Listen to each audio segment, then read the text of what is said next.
Dear teachers, welcome to JS in English Learning. Here we begin a detailed discussion on Grish Karnad's Tuklak, which is prescribed in Unit 7 of PGTRB. இப்போ இந்த துக்ளக் அப்படிங்கிற அந்த பிளேவை நம்ம டீட்டெயிலாக discuss பண்ண போகிறோம். அந்த பிளேக்குள்ளார போகிறதுக்கு முன்னாடி let's get to know some key informations. என்ன அப்படின்னா we need to know about the structuring of the play.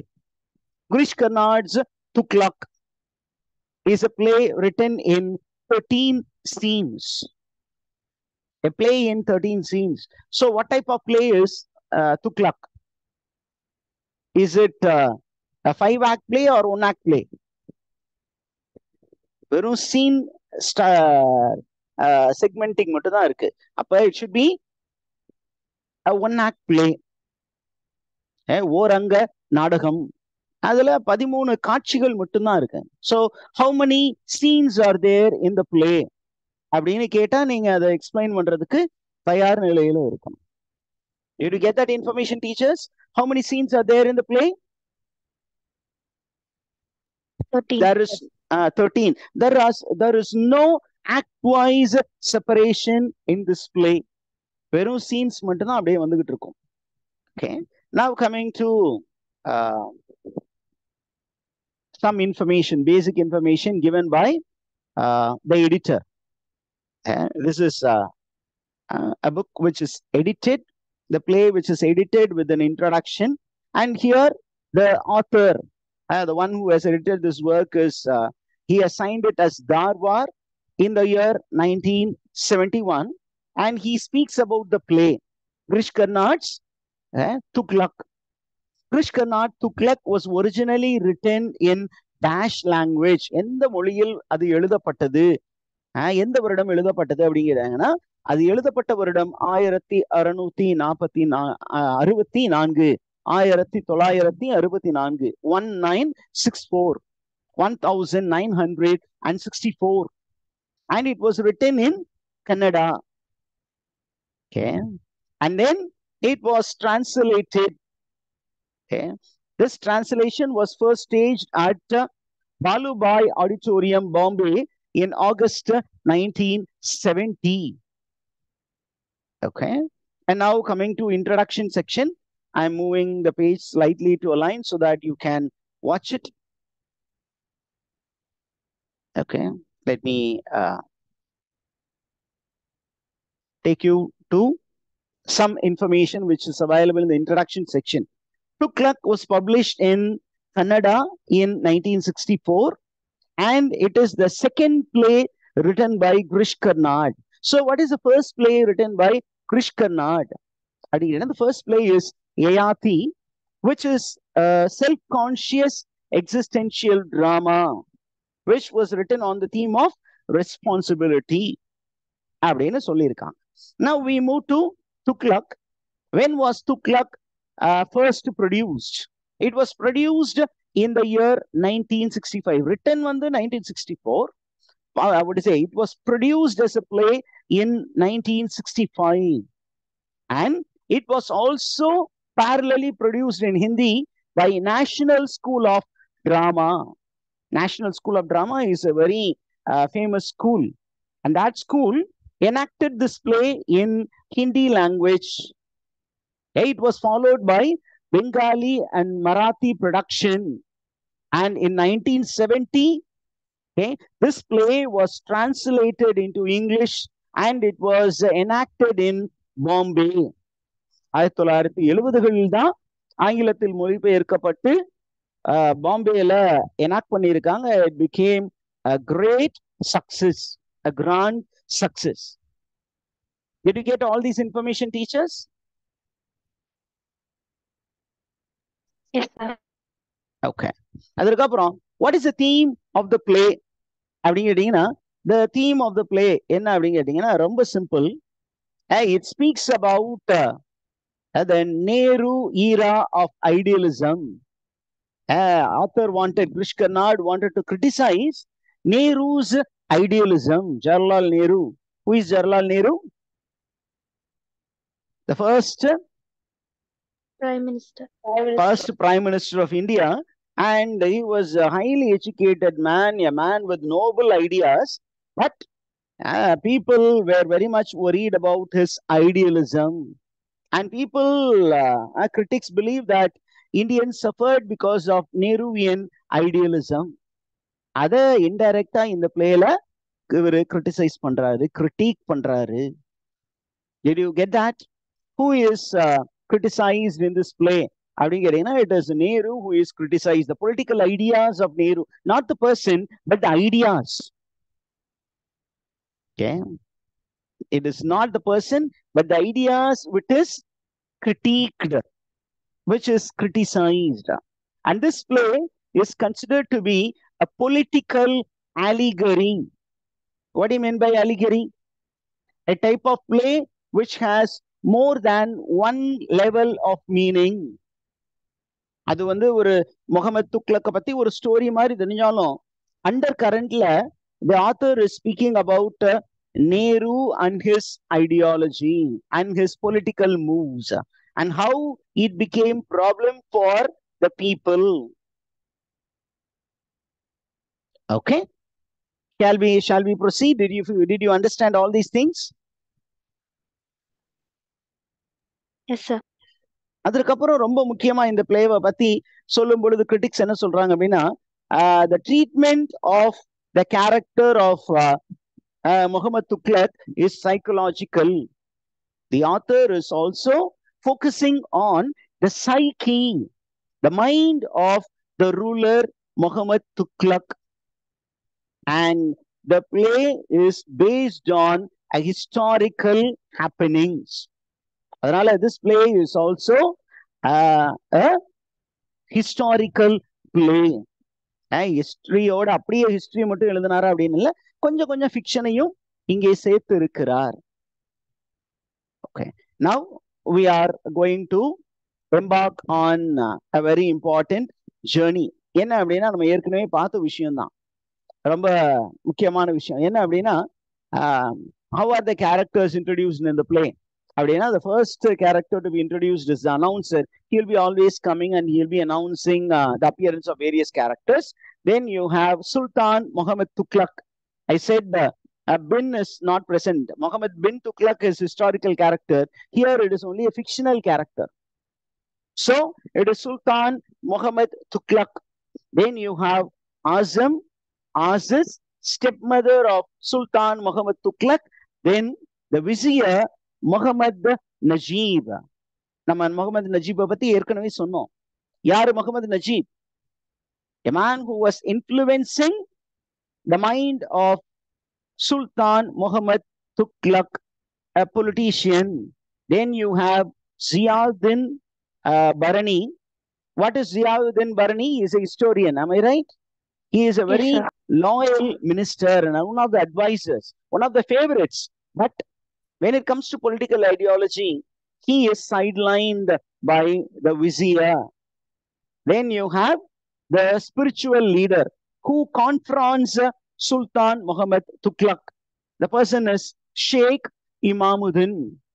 And then you have Shihabuddin and Sardar Ratan Singh. And then Sheikh Shamazuddin.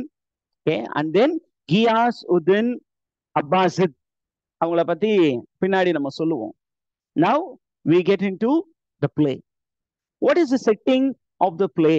அப்ப setting அப்படிங்கும்போது இந்த பிளேவுடைய setting என்ன? செட்டிங்னா the place, the time, the atmosphere, இது எல்லா டீடைல்ஸும் நமக்கு author வந்து ஒரு பிளேன்னு வந்துச்சுன்னா நமக்கு இட்டாலிக்ஸ்ல எப்பொழுதுமே இந்த ஸ்கிரிப்டிங்ல கொடுப்பாங்க. இப்போ இது வந்து ஒரு it was a stage play. அப்ப இந்த ஸ்டேஜ் டைரக்ஷன்ஸ் எல்லாம் கூட இருந்திருக்கும் ஒரு மேனுஸ்கிரிப்ட்ல. நமக்கு அதெல்லாம் இங்க கொடுக்கப்படவில்லை, அது நமக்கு தேவையும் இல்லை. நமக்கு கான்செப்ட் பேஸ்டா போயிடுவோம். ஒரு சில பிளேல ஸ்டேஜ் டைரக்ஷன் தேவைப்படும், அதையும் படிக்கணும். இந்த பிளேல ஸ்டேஜ் டைரக்ஷன்ஸ் தேவையில்லை. யாரு எந்த பக்கத்துல இருந்து வரா அந்த மாதிரி எல்லாம் நமக்கு தேவையில்லை. இங்க நமக்கு தெரிய வேண்டியது என்ன அப்படின்னா, where does the action of the play take place? அப்படின்னா, the action of the play takes place first in Delhi. Delhi தான் main action. In which year? அப்படின்னா, the play is set in 1327. 1327 ஆண்டு டெல்லியில. அங்கதான் பிளே தொடங்குது. அதற்கப்புறம் it also there is also an action which takes place in the road from Delhi to Daulatabad. டெல்லியில இருந்து தௌலதாபாத் போற அந்த ஒரு டைம் பீரியட்ல நடக்கக்கூடிய விஷயங்கள் எல்லாம் இந்த ஆக்ஷன்ல குறிப்பிடப்பட்டு இருக்கிறது. அதற்கப்புறம் the last scene takes place in and around the fort in Daulatabad 5 years later. So these are the three settings of the play.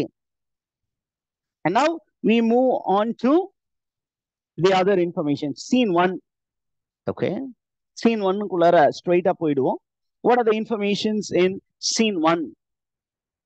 Okay. கொஞ்சம் பெரிதாக ஆக்க முயற்சி பண்ணா மறைந்து விடுகிறது. Okay, now it will be all right, I think. Now, scene 1. Scene 1ல என்னென்ன information இருக்கு அப்படின்னா நம்ம ஏற்கனவே சொல்லிட்டோம். This is the first scene out of 13 scenes.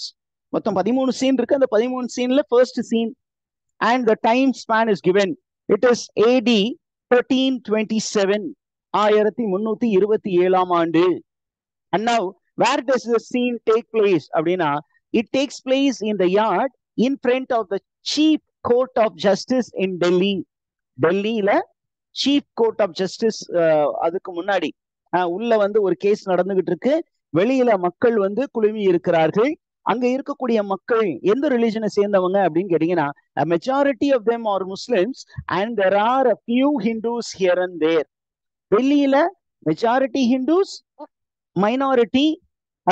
majority Muslims, minority Hindus. அதுவே தௌலதாபாத்ல majority Hindus and then from here Muslims will be moving there.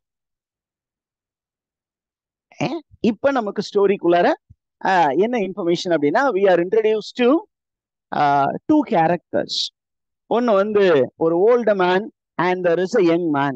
இப்ப இந்த old man என்ன சொல்றாரு அப்படின்னா he is bit worried.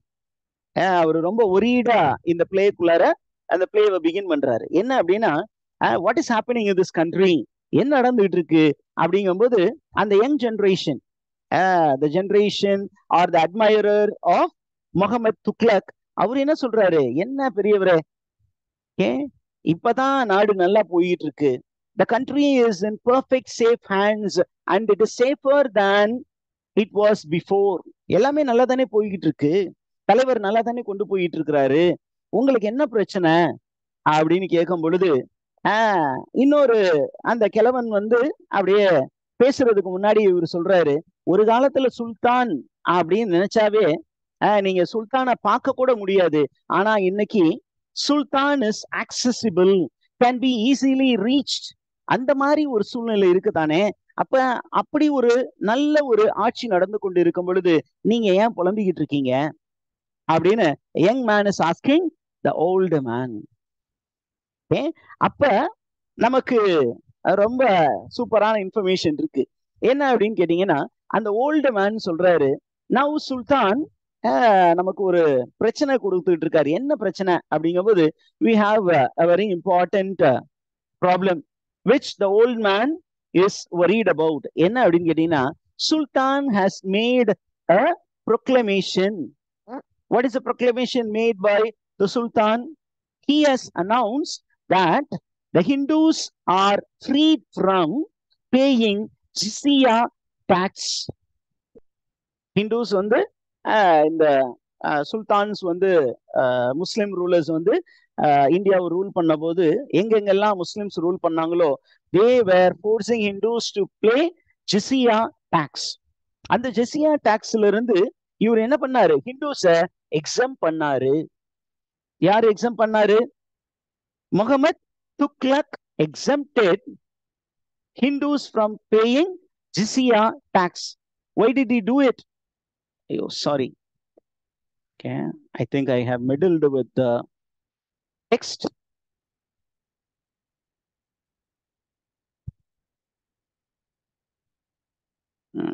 He meddled with the jizya tax system. ஏன் அப்படின்னா அதுதான் பெரிய வருமானம் கொடுத்து கொண்டிருந்தது. இப்ப அந்த வருமானம் இல்லாமல் போய்விடும்.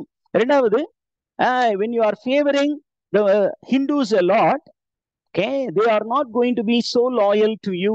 அதுதான் அந்த ஓல்டு மேனோட argument. Old man who is a Muslim என்ன சொல்றாரு, இந்த ஹிந்துஸை நம்ம கட்டுப்பாட்டுக்குள்ளரே வச்சிருக்கணும் சார். ஆனா இந்த முஸ்லிம் ரூலரா இருக்கக்கூடிய Muhammad Tughlaq doesn't understand that. அவரு என்ன பண்றாரு, இந்த மக்களுடைய ட்ரஸ்ட சம்பாதிக்கணும்னு நினைச்சு இந்த ஜிஸ்யா டாக்ஸ ரிமூவ் பண்றாரு. ஆனா when he removes it, people start suspecting his move all the more. அவங்களுடைய நல் மதிப்பை பெற வேண்டும் என்பதற்காக அவர் இந்த ஜிஸ்யா டாக்ஸ ரிமூவ் பண்ணிட்டார், அத எக்ஸம் பண்ணிட்டாரு. ஆனா மக்கள் என்ன பண்றாங்க, அவரை நம்பாம இவரு இப்படி ஏன் பண்றாரு, ஒருவேளை உள்ள ஏதாவது குத்து வச்சிருக்காரோ, உள்குத்து ஏதோ வச்சு செயல்படுறாரோ அப்படின்னு Hindus start suspecting the Muslim ruler all the more. Okay, did you get that, teachers? Yes, sir. Now look at the conversation between the young man and old man. And the old man சொல்றாரு, don't believe Hindus. They will be smiling at you, they will come and embrace you, but in the long run they will turn traitors against you. This is the general mindset in a Hindu region, in a Islamic state. இவங்களெல்லாம் நம்ப கூடாது sir, minority people எல்லாம் நம்பிடாதீங்க, எல்லா இடத்துலையும் இந்த minorities will always be looked like this.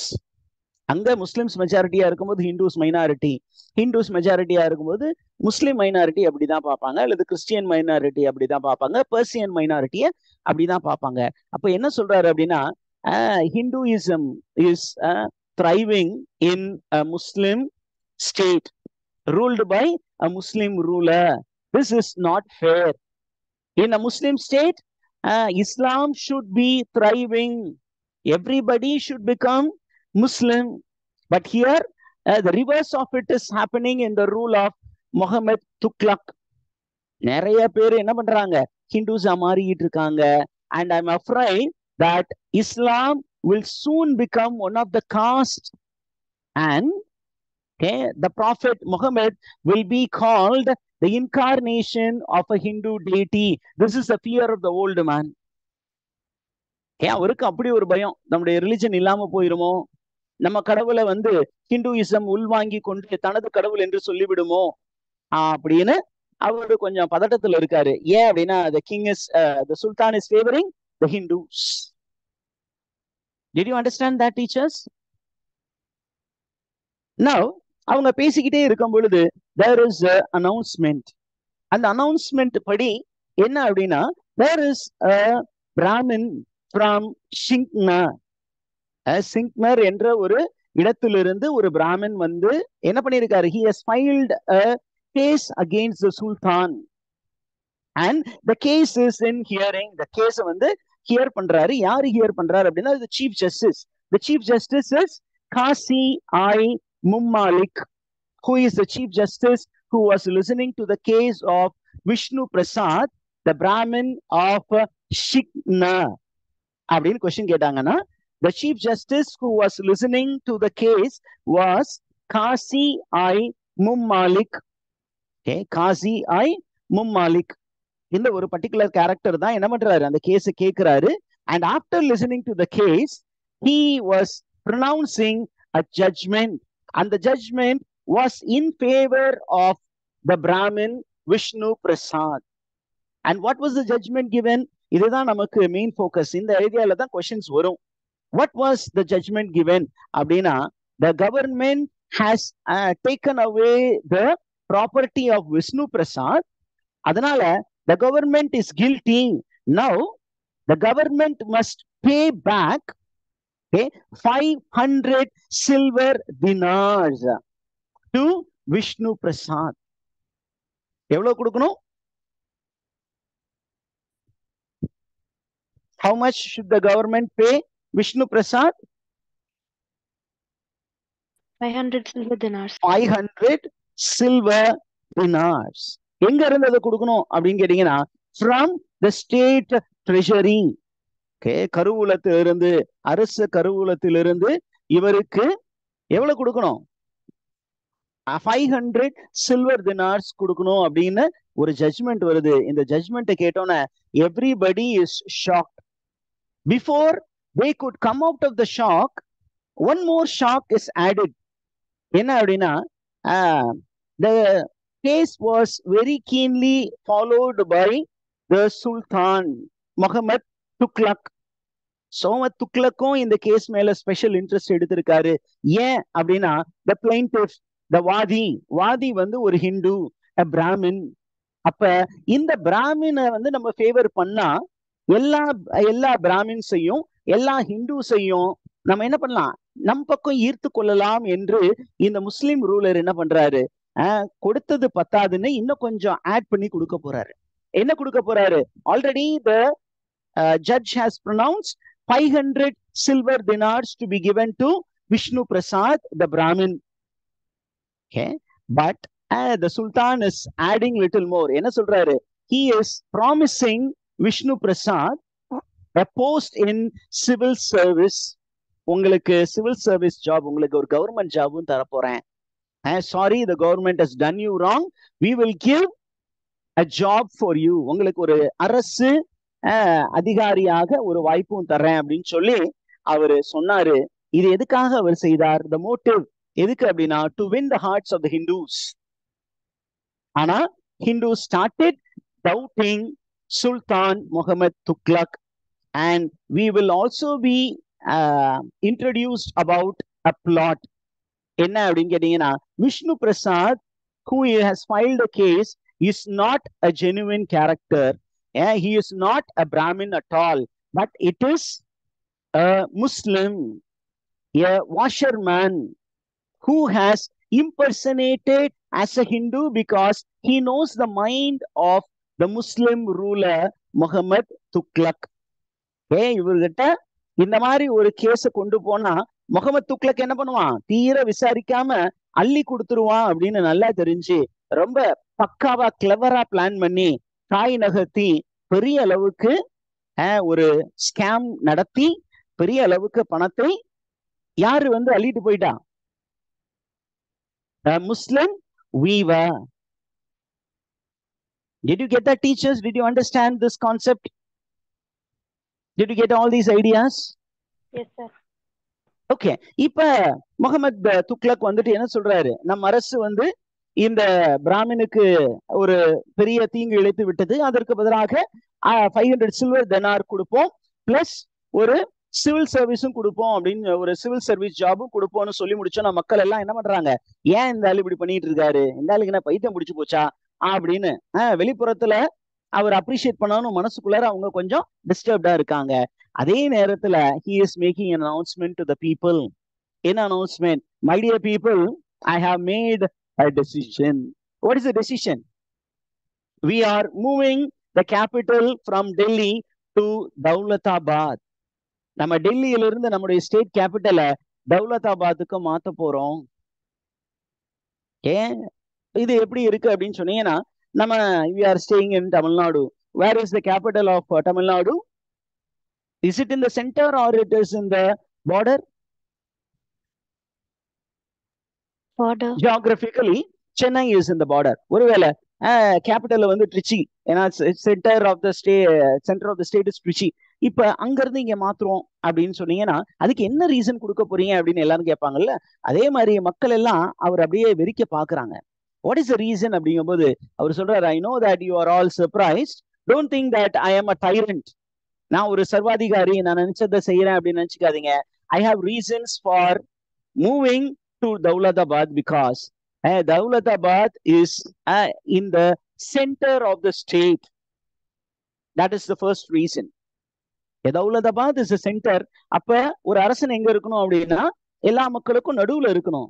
ஓரத்துல போய் உட்கார்ந்துக்கிட்டு நான் உங்களுடைய அரசன்னு சொன்னா இந்த பக்கத்துல இருக்க மக்கள்லாம் they will not be very much attached. That's one reason. The second reason is the state capital should be secured. If it is in the border, foreign invaders, people from the other state, other countries, they may easily attack the capital. If the capital falls, the whole country will fall. அதனால டெல்லி வந்து பார்டருக்கு பக்கத்துல இருக்கு, அது எந்த நேரத்திலும் என்ன பண்ணலாம், attack பண்ணப்படலாம். அதனால better we move to Daulatabad அப்படின்னு அவர் சொல்றாரு. வேற வழி இல்ல அப்படின்னு இந்த மக்கள் எல்லாம் என்ன பண்றாங்க, முழிக்கிறாங்க. அவரு ஒரு மூணாவதா ஒரு ஆர்கியூமெண்ட் கொடுக்குறாரு.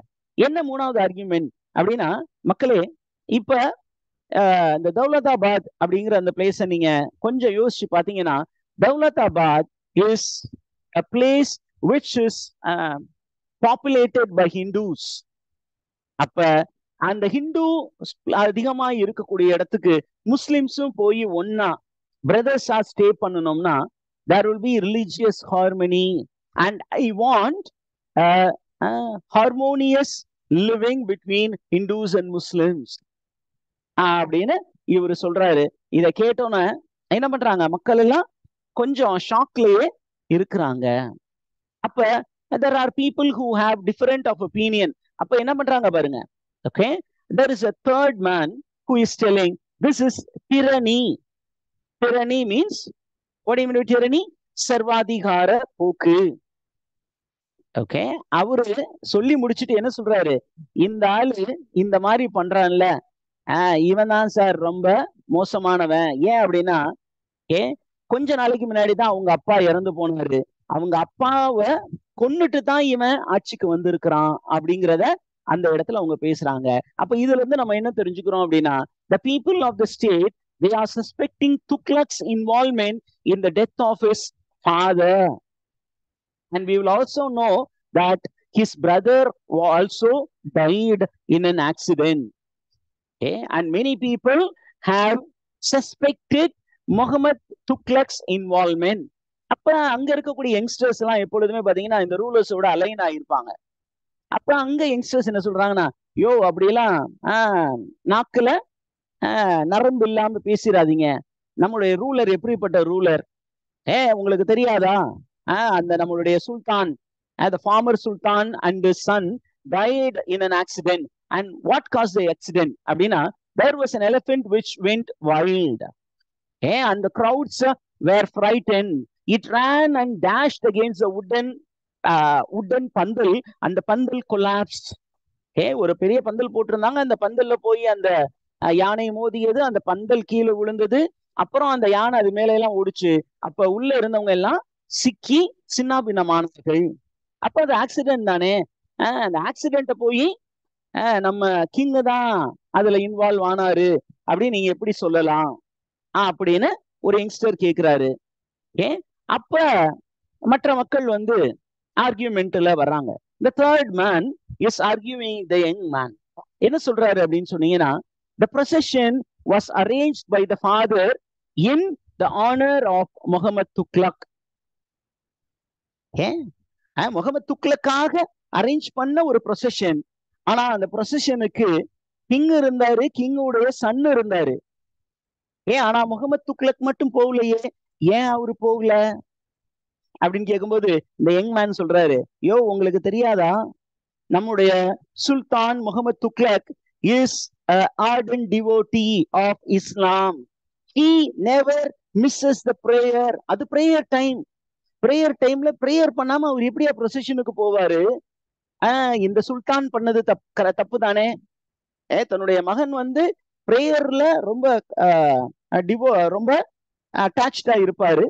அப்ப அவர் பிரேயர் டைம்ல ப்ரொசெஷன் அரேஞ்ச் பண்ணக்கூடாதுன்னு தெரியவதா? அவரு பிரேயர் டைம்ல போய் ப்ரொசெஷன் அரேஞ்ச் பண்ணதுனால என்னாச்சு, அந்த டைம்ல ஒரு ஆக்சிடென்ட் நடந்து போச்சு.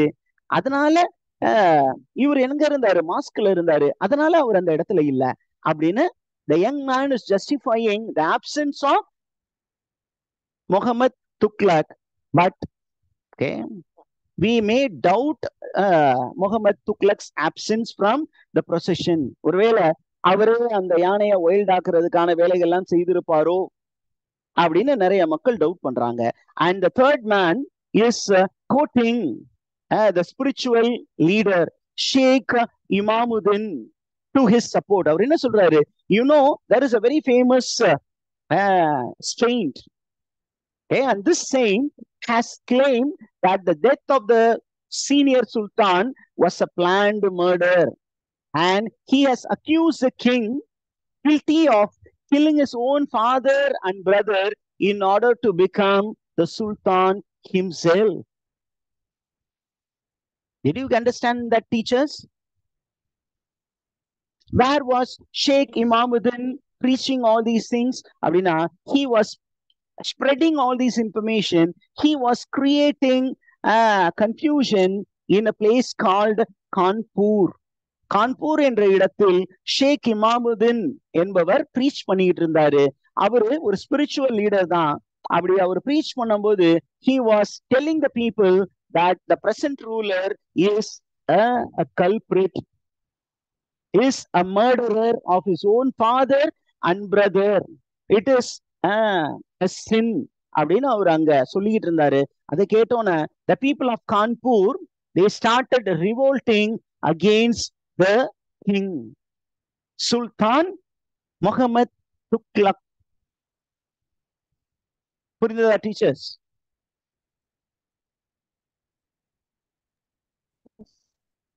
ஓகே, இப்ப அந்த இடத்துல இருந்து இவங்க எல்லாம் பேசிக்கிட்டு இருந்து அப்படி வெளியில போனோன்னு எல்லா மக்களும் அந்த இடத்துல வந்து கலைஞ்சு போறாங்க. அந்த இடத்துல அந்த அனௌன்சர் மட்டும் நிக்கிறாரு. அனௌன்சர் நின்றுகிட்டு இருக்கும் பொழுது there is a person who is having a conversation with the announcer. அந்த person யாரு அப்படின்னா there is a Muslim by name Azam. Okay, sorry, I think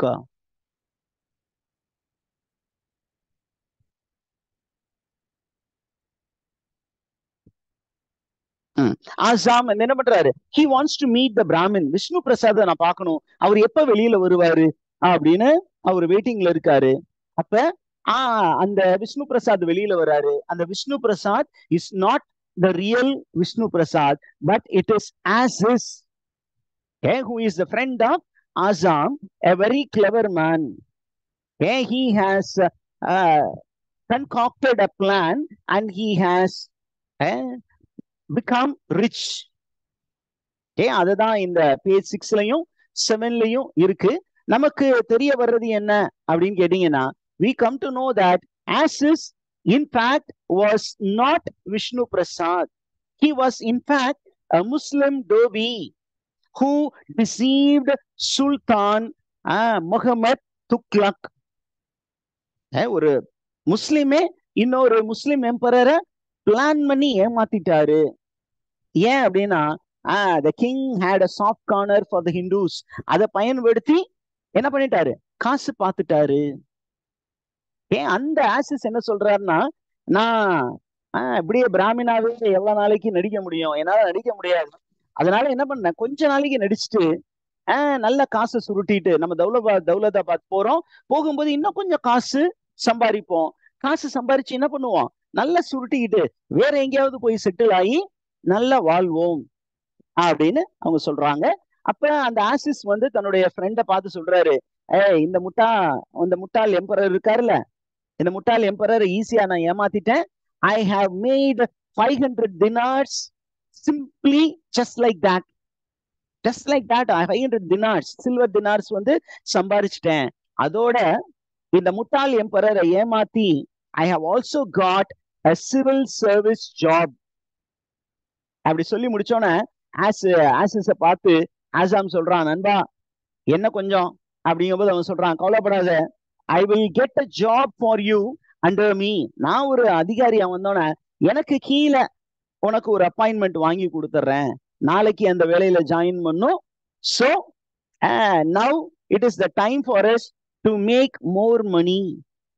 Okay, நிறைய காசு சம்பாதிக்க போறோம், மூட்டையா சம்பாதிக்க போறோம். தௌலதாபாத் போனோன்னு நம்ம தான் ரிச்சஸ்ட் ஃபெல்லோ இந்த ஸ்டேட்டா இருப்போம் அப்படின்னு ரெண்டு பேரும் பிளான் பண்ணி ரிச் பீப்புளா மாற முயற்சி பண்றாங்க. Did you get that, teachers? Do you have any doubts here?